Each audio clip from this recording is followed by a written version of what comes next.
Unang gagawin nyo ay pindutin nyo yung Shopee.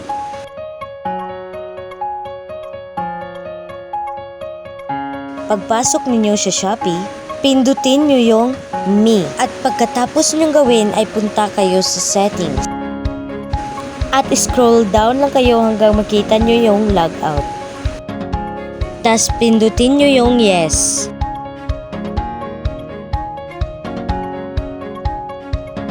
At babalik lang tayo ng Me. Then sign up. Kayo lang bahala kung saan kayo magsa-sign up. Kung sa Google ba or sa Facebook or phone number lang yung gamit mo. Kung hindi mo alam yung tatlo ay susundin mo lang ako tapos ilagay mo lang yung phone number mo dyan.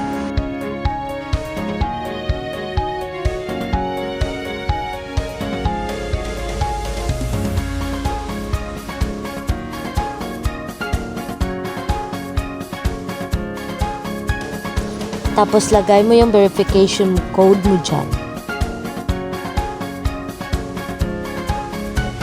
Pagkatapos niyang punta ka lang ng home. Then pili lang kayo ng piso dyan. Basta piso lang, wag lang yung ibang number, piso lang. Tapos example itong tsinelas. Buy now. Pili lang ako ng size at saka yan lang ng piso. Buy now.